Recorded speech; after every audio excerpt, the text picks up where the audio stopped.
गंगा के किनारे बसे छोटे से गांव नगेंद्रपुर में एक प्राचीन तालाब था जिसे लोग कालीय कुंड कहते थे। यह कुंड अपनी रहस्यमयी कहानियों के लिए प्रसिद्ध था।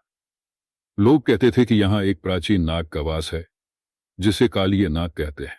जो भी इस कुंड के पास गया वह या तो वापस नहीं लौटा या फिर डर के मारे पागल हो गया। 1857 का समय था। अंग्रेज भारत में अपनी हुकूमत जमाने की कोशिश कर रहे थे। उसी समय एक युवा क्रांतिकारी अमर सिंह अंग्रेजों के खिलाफ विद्रोह का नेतृत्व कर रहा था। अंग्रेज उसे पकड़ने की हर मुमकिन कोशिश कर रहे थे।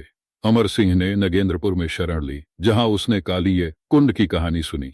अमर सिंह को एक बूढ़े साधु ने बताया, यह कुंड केवल एक तालाब नहीं है, यहाँ कालीय नाग का वास है जो सदियों से अपने खजाने की रक्षा कर रहा है।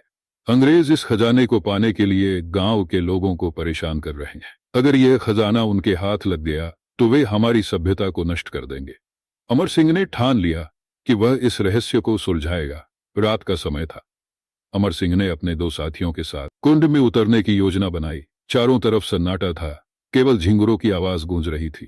जैसे ही वे कुंड के पास पहुंचे, तालाब के पानी में अजीब सी चमक दिखाई दी। अचानक पानी में एक विशाल नाग प्रकट हुआ। उसकी आंखें अंगारों की तरह लाल थी, उसका फन चांदी की तरह चमक रहा था। अमर सिंह और उनके साथी डर से कांप उठे, लेकिन अमर सिंह ने साहस नहीं खोया। अमर ने नाग से कहा, हे महाशक्तिशाली नाग, मैं तुम्हारे खजाने के लिए नहीं आया हूं। मैं तुम्हारी सहायता चाहता हूं ताकि अंग्रेजों को इस देश से बाहर निकाला जा सके। नाग की आंखों में चमक आई। उसने कहा, जो अपनी धरती के लिए लड़ता है वह मेरा मित्र है, लेकिन तुम्हें मेरी एक परीक्षा पास करनी होगी। नाग ने 3 सवाल पूछे।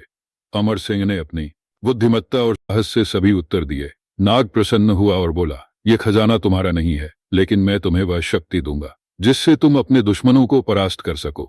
नाग ने अमर सिंह को एक दिव्य नागमणि दी जिससे अमर अदृश्य हो सकता था। इस शक्ति के सहारे अमर सिंह ने अंग्रेजों के कई ठिकानों को नष्ट कर दिया, लेकिन उसने कभी उस खजाने को छूने की कोशिश नहीं की। कहानी के अंत में नगेंद्रपुर के लोग अमर सिंह को एक महानायक के रूप में याद करते हैं और कालीय कुंड का रहस्य अब भी कायम है।